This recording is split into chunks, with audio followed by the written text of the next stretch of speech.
उड़ीसा के कटक में खातून क्रिकेटर की लाश मिली है। बता दें कि क्रिकेटर राजश्री स्वैन की लाश जंगल में पेड़ से लटकी मिली। बताया जा रहा है कि वो 11 जनवरी से लापता थी। 12 जनवरी को राजश्री के कोच ने गुमशुदगी की शिकायत दर्ज कराई थी। पुलिस ने अप्राकृतिक मौत का केस दर्ज कर लिया है। राजश्री की स्कूटी और हेलमेट भी जंगल में बरामद किया गया है। बड़ी और सनसनीखेज खबर इस वक्त आप तक पहुंचा रहे हैं उड़ीसा से।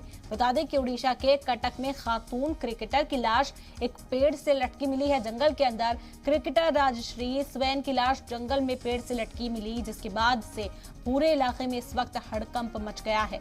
बताया जा रहा है कि वो 11 जनवरी से ही लापता थी। 12 जनवरी को राजश्री के कोच ने गुमशुदगी की शिकायत दर्ज कराई थी और उनकी तलाश की जा रही थी। पुलिस को अब उनकी जो डेड बॉडी है वो पेड़ से लटकी हुई मिली है जंगल के अंदर।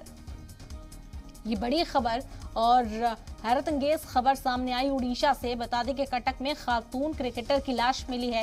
क्रिकेटर राजश्री स्वैन की लाश जंगल में एक पेड़ से लटकी हुई मिली। बताया जा रहा है कि वो 11 जनवरी से ही लापता थी, उनकी तलाश की जा रही थी। 12 जनवरी को राजश्री के कोच ने गुमशुदगी की शिकायत भी दर्ज कराई थी। पुलिस में पहुंचकर पुलिस लगातार जांच कर रही थी और जांच का ही हिस्सा जंगल से अब उनकी डेड बॉडी को बरामद किया गया है।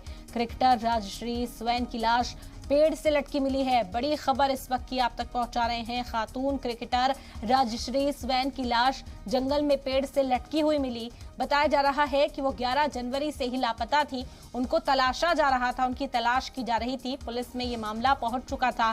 12 जनवरी को ही राजश्री के कोच ने गुमशुदगी की शिकायत दर्ज कराई थी और तब से ही उनकी तलाश जारी थी।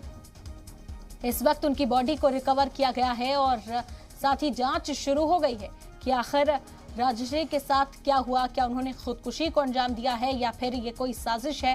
पर्दाफाश करने की कोशिश पुलिस यहां जल्द से जल्द करेगी।